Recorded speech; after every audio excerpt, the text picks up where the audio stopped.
I had a dream 20 years ago. I wanted to be that guy more than anything else in the world. I wanted his hat. I wanted his scarf. I wanted his uniform. I wanted his gloves. I wanted that gun. I wanted it all. I wanted to serve and lead with other guys just like him who were super motivated, skilled, physically fit, and mentally tough, and the best teammates in the world. My dream was to become a Navy SEAL. The only problem was, this is who I was when that dream was hatched. 20-year-old college kid, no military experience, not an athlete, soft. I was a mess, but that didn't stop me. At that time, I had found a real live Navy SEAL, and I spent the full day with him. And I learned about the culture, the training, the travel, the lifestyle, and I was hooked. Now, I didn't think for a second that I would ever become a Navy SEAL. No way. But that didn't stop me from studying, from learning, from reading all about these incredible men. Now, I became a classic, in-the-closet, wannabe Navy SEAL. And that lasted for about 4 years. During that time, I graduated from college, went to work for a big investment bank, Goldman Sachs, worked 18 hours a day for 18 straight months without one day off. And man, that took its toll. I was overweight, out of shape, mentally and physically fatigued. I was burned out, lack of sleep. And finally, I got my first day off. And for some reason, I let my coworkers convince me to go skiing with them. Bad idea, because that was me on my second run down the slope. Man, I landed on my right shoulder so bad, I immediately needed surgery. Open surgery with the pins and the stitches and the sutures. They stuck me in a sling and they sent me back to the salt mines, back to Goldman Sachs, for more 18-hour days. It was a grind. Until that one night at 3 in the morning that I was walking home from work like I had done for the prior 2 years. And something moved me to stop in the middle of Wall Street and Liberty Street. And I put that briefcase down and I looked up. Man, I was overcome by emotion. I saw this little runway of stars like I had never seen before. And that led me to stop and think, as I'm overcome with emotion, what has my life come to? And then I said these words out loud, these words that I will never forget. What if? What if I could do anything in the world, be anyone I wanted to be? What would I be?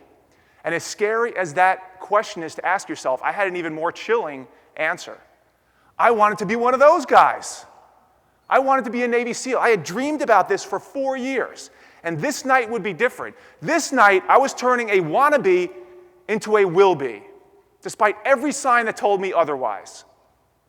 This decision was so preposterous, so insane, so embarrassing, I didn't tell another person.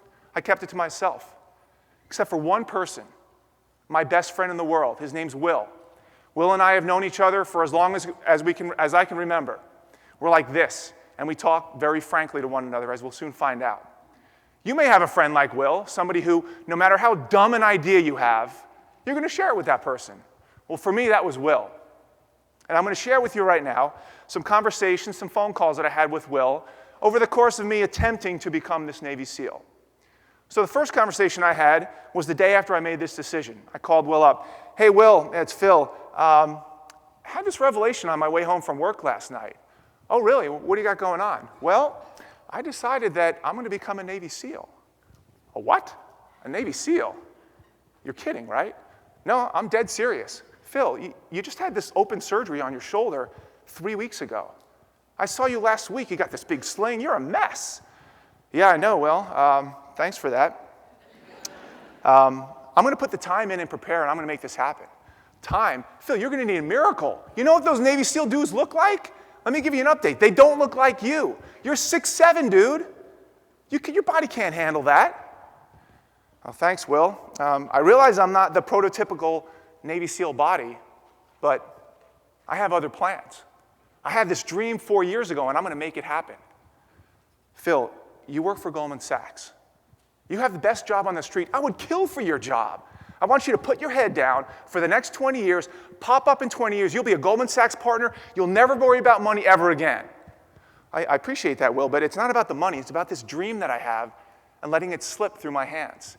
Dream, you're in a dream world, you're in a fantasy world. You're obviously not thinking right. I want you to, I gotta go right now, don't do anything drastic, call me in a week. Will wasn't a big fan of the plan right off the bat. So we talked again in a week, and I say, hey, Will, it's Phil. Hey, Phil, great, I'm glad you called. Hey, last week, I know we got kind of cut off. You were talking about this gibberish about Navy SEAL stuff. I assume that that's a thing of the past, and you've come to your senses. No, Will, I'm still dead set on that. In fact, I talked to my physical therapist this morning. She said that if I keep this rehab up, my shoulder's going to be good to go in about 4 months. I'm ready to go. Wait a second. You're still not talking about this Navy SEAL nonsense, are you? Will, I'm talking about it because I'm going to do it. Why are you giving me such a hard time? A hard time? Phil, you were a college athlete. You were injured more than you weren't injured. You were rehabbing in the trainer's room more than you were on the court. You told me that your body never transitioned from high school to college, and you played for an Ivy League college, dude. Come on. Yeah, thanks, Will. Appreciate that support, but it's different now. Phil, do you know what happens in Navy SEAL Hell Week? I watch the Discovery Channel. They about kill those guys. They keep them in the water. They freeze them to death. If somebody rings the bell, 80% of them quit. Do you know what you're getting into? Yes, I do, Will. I've been studying this for 4 years. I think I'm ready. This time I got to go. I'll talk to you later. Click. Unrelenting. Then I call him again in 6 months. Hey, Will, it's Phil.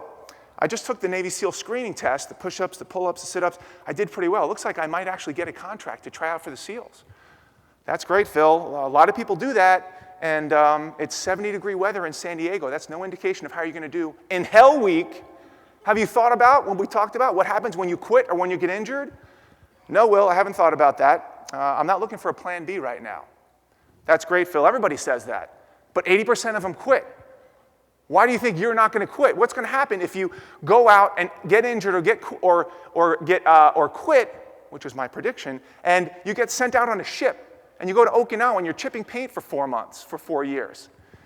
Well, I don't think that's the case. I'm going to push through it. Click. Some people say, why do you even call this guy? This guy's just jamming you up. He's so negative. He's my best friend. So sometimes your best friend, you deal with it.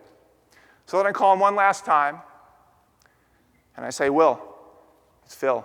Hey, I'm going to have to sign off for a while. Hell Week starts for me tomorrow. Tomorrow? Man, times have gone quickly. I can't believe it. You made some progress, but let me leave you with one thing. It's okay to quit.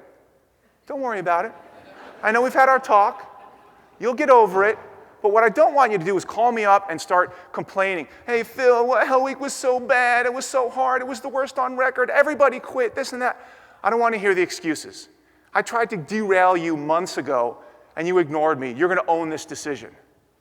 All right, well, consider it owned. Click. Next day starts Hell Week. This is us. It's me in the top left corner. We're there with our nice white T-shirts on and our pressed green pants, just waiting for the hell to rain down, which it did pretty quickly. It was insane. Hell Week started. There's gas, there's smoke, there's machine gun fire, there's grenade fire. It's screaming, yelling. It's chaos. There are people that quit, a lot of them, in the first 5 minutes. It's intense. Bell being rung, helmets being put on the ground. It's insane. And some of us continued on. This is day 3 of Hell Week. After a 3.5-mile open ocean swim, we are frozen to the bone and just waiting for the next shoe to fall. There are people with broken ribs, broken nose, pneumonia, shin splints, and we hang on. We hang on to the end. Some of us, we started out with 150. Right there, we have 32 when we finished. And the feeling is indescribable.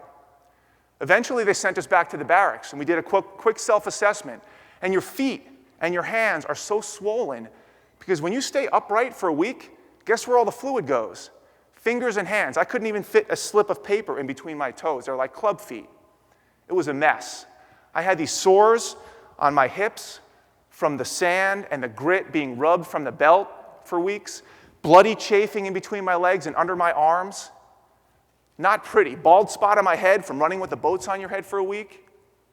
So finally, the instructors came back and gathered us around. Congratulations, guys. You finished Hell Week. We're going to send you back to the dorms, and you're going to sleep it off, 30 or 40 hours. We'll have some welfare checks. People will check in on you every couple hours, make sure you didn't urinate on yourself, fall off the bed and hit your head, those basic things. But before that, we're going to give you this phone, and each of you are going to have 2 minutes to call your mom, your grandma, your girlfriend, whoever it is, and just let them know you passed. They're probably anxiously waiting, did you survive Hell Week? So the phone went around, and I got the phone. Any guesses who I called? Oh yeah, I'm going to give Will a piece of my mind. Mr. You'll never make it. Mr. You don't have the body for it. Mr. You'll be chipping paint. Mr. You're injury prone. Now, I have to give Will some credit. He's actually joined me right there. He's in the back.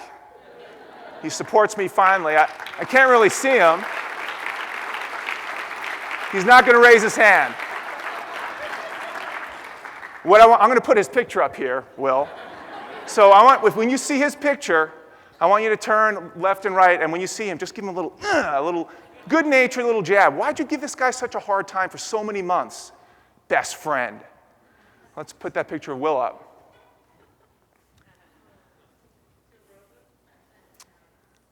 That's right. I'm Will. And this is a story that I want to share to illustrate that belief can overcome what for many of us is the toughest challenge, the biggest enemy, ourselves. That belief can push back the doubt, the insecurities, the fear that come with big dreams. So ladies and gentlemen, I'll leave you with this. Don't be scared. Believe in yourself. Believe in your dreams. And whatever you do, don't stop. Don't ever stop being bold. Thank you very much.